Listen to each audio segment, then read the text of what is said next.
Hello everyone, welcome to this video. In this video, we will study about allergies. Uh, Allergies क्या होता है? ठीक है, generally allergy कब होती है किसी को भी, ठीक है, तो इसका हम पढ़ेंगे हम आज इसमें।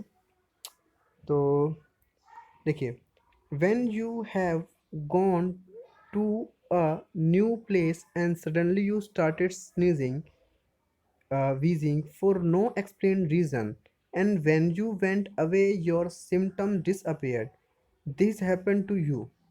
पूछना चाह रहा है कि जब भी आप कहीं नई जगह जाते हैं, सडनली आप ये देखते हैं कि आपको छींक आना स्टार्ट हो जाता है, खांसी होना स्टार्ट हो जाता है बिना कोई रीज़न के। ठीक है, व्हेन यू वेंट अवे, अगर आप वहाँ से चल वापस आ जाते हो तो आपके सिम्टम्स भी गायब हो जाते हैं। This happen to you. आप पूछा क्या हुआ है, तो हाँ, some of us are sensitive to some particles in the environment. हम में से कुछ लोग जिन्हें आदत नहीं है, तो वो कुछ पर्टिकुलर पार्टिकल्स को लेकर सेंसिटिव होते हैं। सेंसिटिव का मतलब उसके अगेंस्ट बहुत जल्दी रिस्पॉन्स शो करते हैं, ठीक है ना। The above mention reaction could be because of allergy to pollen. तो ये पार्टिकल क्या हो सकते हैं? ये हो सकता है पॉलन, हो सकता है माइट्स, हो सकता है etcetera, which are different in different places. ये अलग अलग जगह अलग अलग हो सकते हैं, ठीक है।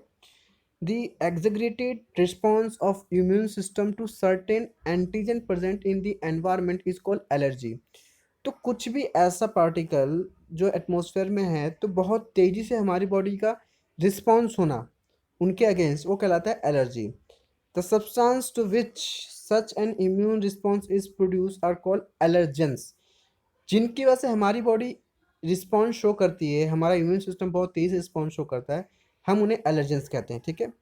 The antibodies produce to these are of. ये देखो, ये इंपॉर्टेंट है कि जो हमारी एंटीबॉडी प्रोड्यूस होती है वो किस टाइप का होता है? IgE, या रखना है IgE, ठीक है।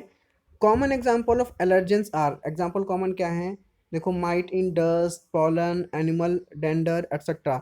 Symptoms of allergic reaction including sneezing, watery eye, running nose and difficulty in breathing, ठीक है। बेसिक सिम्टम्स क्या होते हैं? ये 12th पे के बेसिस के हिसाब से पूछ सकता है, पर नीट के पॉइंट ऑफ व्यू से इंपॉर्टेंट ये है कि जो IgA इंपॉर्टेंट है, ठीक है ना। फिर उसके बाद ना, अब ये देखो, allergy is due to release of chemical.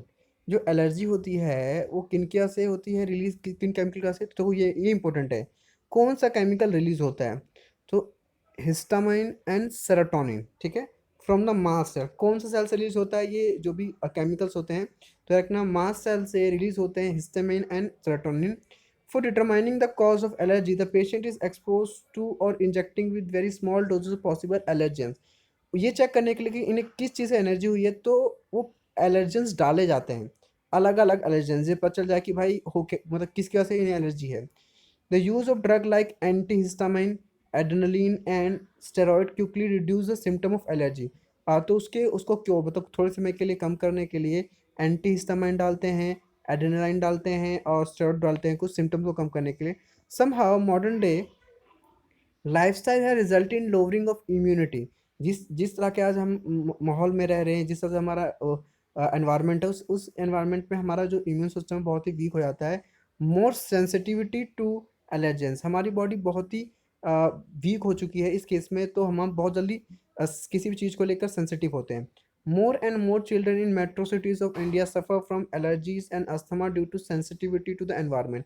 हमारे इंडिया में बहुत सारे जो बच्चे हैं वो आज अस्थमा और उन्हें सेंसिटिविटी है एनवायरनमेंट के पार्टिकल से। This could be because of the protected environment provide early in life. ये ऐसा भी इसलिए होता है क्योंकि अगर बचपन से किसी बच्चे को वैसे एनवायरनमेंट रखा जाए जहाँ पे बहुत साफ सफाई है, बिल्कुल प्रॉपर क्लीनिंग है, तो अगर आप उसे गांव के ऐसे ले जाओ, मतलब इलाके में ले जाओगे, तो वो उसकी बॉडी झेल नहीं सकती, ठीक है ना। तो इसमें इतना ही था। देखो, इंपॉर्टेंट ये चीज़ पूछ सकते हैं, एक तो ये कि ये IgA के बारे में क्वेश्चन पूछा जा सकता है, और कौन कौन से मतलब वो होते हैं। तो एक तो देख लेना कि हिस्टामाइन एंड सेरोटोनिन रिलीज होता है किस सेल से? मास्ट सेल से। उसके बाद कौन सा ड्रग यूज़ करते हैं उसको सिम्टम्स को कम करने के लिए? तो एंटी हिस्टामाइन हो गया, एड्रेनलिन हो गया, कुछ स्टेरॉइड्स होते हैं, ठीक है ना। तो अगर आपको वीडियो अच्छी लगी तो लाइक करना और शेयर। Thank you.